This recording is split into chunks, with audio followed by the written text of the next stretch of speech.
o mahilig mag-hide and seek. Jugets pa nga! Wait! Binatiyo na si Jugets at yung hide and seek, real life. Ang kwento, piyesta sa bayan ni Jugets at kasabay nito ay papabinyagan ang siyupatid niyang baby Ness. Ang kaso, nung the day itself, nagpaalam ang Jugets at may bigla raw rehearsal, super take niya ang car and fly away. So no choice ang pamilya ni Jugets at bitbit ang baby ay mega lakad sila to the church. Oh! Ang work naman kasi! Yun na nga.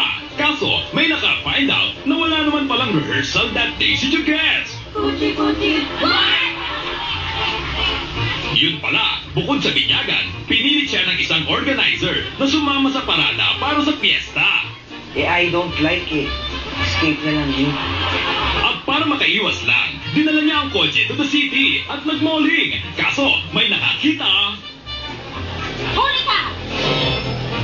Daho si Jugets Songer, may connect siya sa show na may sound na pumuputok na balloon. At super shogo natin sa name song na Santino Ruiz. Iyon na! Next, the who? Subject, Munes started it. Kami? The you! The who? The Who ang hoping to be a major starlet kailan na ito nag-al sa balutan dahil Bakit napagod na ako?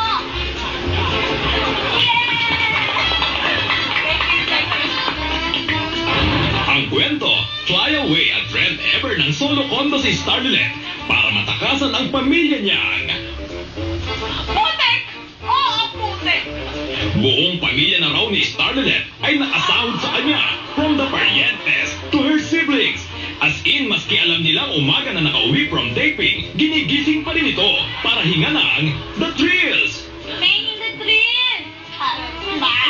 Na ipinagtataka naman ng Starlet kung bakit kailangang hingang pa siya. Samantalang, Gibsong naman niya ng ample budget, panglapang at pambaon. Iyon pala, ipinatatalo kasi ng mudra sa sugal. Ano yan? Anak mo kita! Buti na lang sana kung pinagsisilbihan ng Starlet na breadwinner, di ba? Pero hindi. Siya pa rin ang nag-aasikaso sa sarili niya, pati gamit sa taping niya. Kumbaga, siya na ang kayod, ginagatasan pa siya. Ano ako ang parapaw? Hu. Tama, Starlet. Naapektuhan na ako. Idadahukan na namin. Dahu ang Starlet na ito. Aba, may connect pala siya kay Maria. Kaya super shogo natin siya sa name song na Gillian